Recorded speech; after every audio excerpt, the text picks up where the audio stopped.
All right, welcome to the Valkyrie Design Show.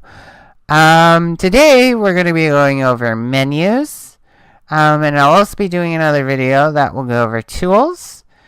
I really, this is just a starter video to get me started. I really don't know what to do tutorials about just yet. I've been brainstorming ideas. Oh, actually, I do know what my next one will be. But yeah, I'm just open to suggestion. I want to know what your problems you might have, what you'd like to learn, what things you want solved. And, yeah, I'll make a video about it. So, to get started, let's run through this menu. So, the file menu, I feel like anyone and their grandma knows how to use that. Well, I'm not sure about my grandma. Sorry, Grandma. I love you. So, yeah. Well, you have your basic file things. I'm not going to go over those or these. Browse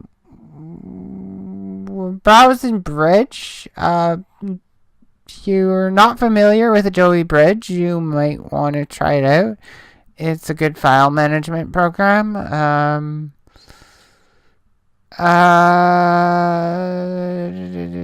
I'm not sure how. I don't really use Adobe Bridge, but I use other stuff to keep my files more in the cloud. Revert will revert you to the last save, and there's export, which if you want to low-res images for the web, you'll want to save to the web. Otherwise, you can export. You can share to social media or to Behance. You can search for stock. I'm not a big fan of Adobe stock, so yeah. Well, if you want to pay an arm and a leg for stock that everyone else is using, then sure. I will be teaching about embedding and linking in the future.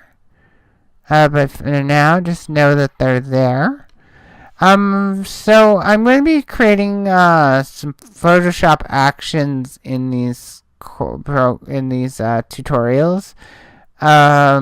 That's actually probably going to be what next week's tutorial will be. But yeah, here are some of the things that are used for automations and just creating macros and stuff. You can get file info here and printing stuff. So for edit, you undo, which only really undoes one. If you want to undo more than once, you'll have to go to step backwards. There's also step forward, which is the opposite of step backward, obviously. So that lets you redo stuff. You have your items here, pretty straightforward. There's some special paste functions, which I will wind up using in tutorials. Yeah, you got your fill and your stroke, which, well, this will fill whatever selection you have, and this will stroke whatever selection you have. That kind of sounds dirty. Anyways, yeah, so you have, different manipulation tools. The most common is the free transform. I will be using that a lot. You can also transform things by a menu. You can rotate them, and flip vertical and horizontal. You can create your own brushes and patterns, and we will be creating those kinds of things, and you can create custom shapes. So yeah, we will have videos on how to create these kinds of assets. That's all I'm going to go into there. For image, you can change your color mode. CMYK is the one that you'll want to use if you're doing print, and RGB is the one you'll want to do if you're doing digital assets. Grayscale has its purpose. I will be using it to make logos and stuff before I end up choosing its color, just so I have a black and white thing to eliminate color bias with clients. Adjustments, it'll be easier to show you this menu in the layers menu. But yeah, for now it's here. I prefer to do it with layers. There's auto tone. I prefer to do just adjustments, but to each their own. Image size will let you resize an image, but it stretches the contents of the canvas to the size of the canvas. Canvas size just stretches the canvas, but leaves the image as is. You can rotate, straightforward. Yeah. There's other options. Crop to make things chop. Yeah, so layer effects. Yeah. Speaking of layer effects. Yeah. To different layer effects. There's a time and a place for layer effects.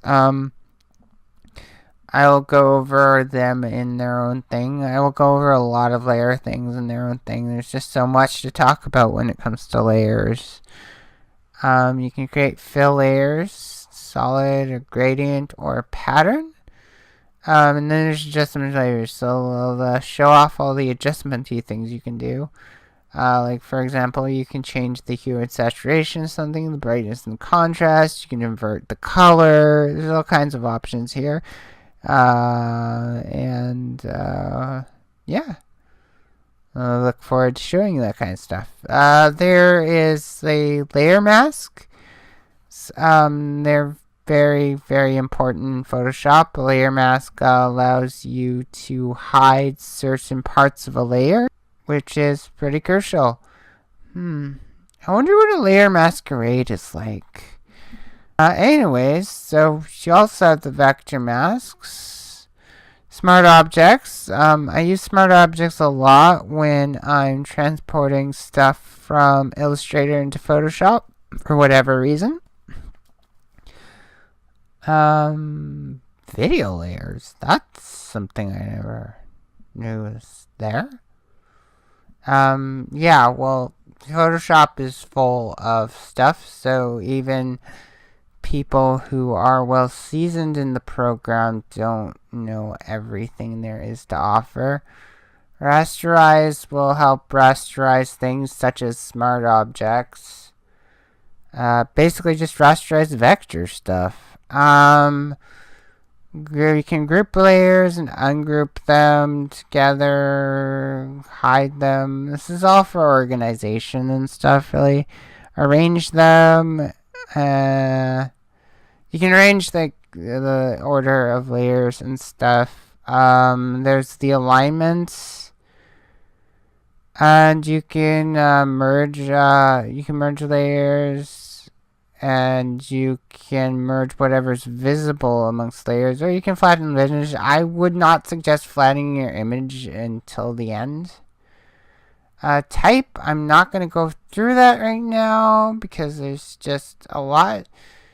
And, like, I'll talk about type more when we talk about type. You can select all, deselect all, reselect all, inverse your current selection. I think that's all pretty straightforward. All layers, deselect layers, find layers. I wonder where those layers are hiding. Or you can isolate layers. Don't isolate the layers. That's just mean. Yeah. You can select something and mask it.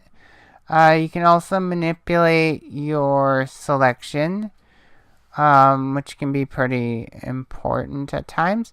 You can also save and load selections. And if I remember correctly, you can like save them in this, and then you can load them in another file.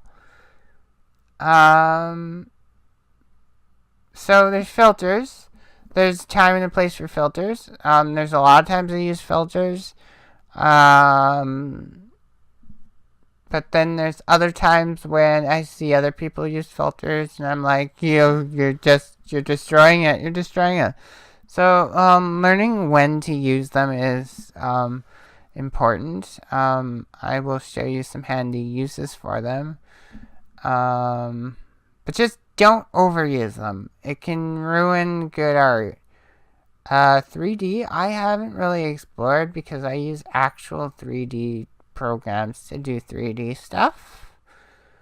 And you got your zoom and stuff.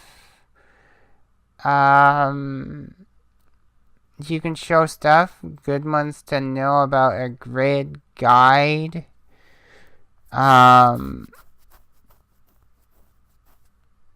Those are two of the most common. Rulers. You can hide your rulers.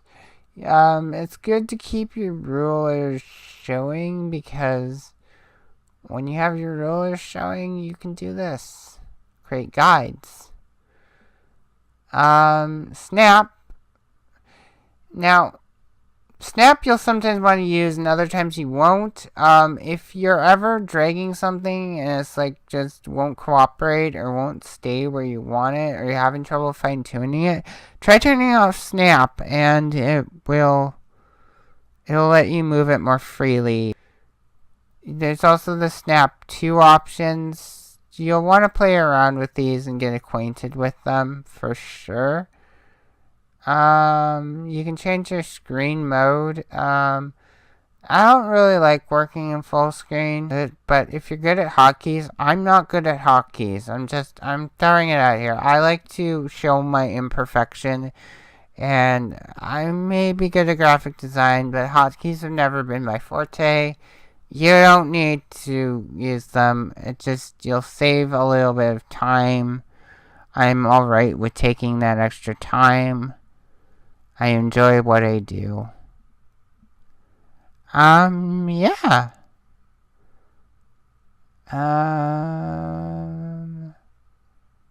So this will go through all the tool menus, all the different windows. I'll probably go over these in other videos, like individual videos or tutorials. We'll get well acquainted with these. Yeah, some you might want to play around with before we get to tutorials and stuff. But go at her. It's just good to play around and see what different things do. That's part of how you learn. And yeah, I think that's it for now. We'll do tools after this. Alright, take care.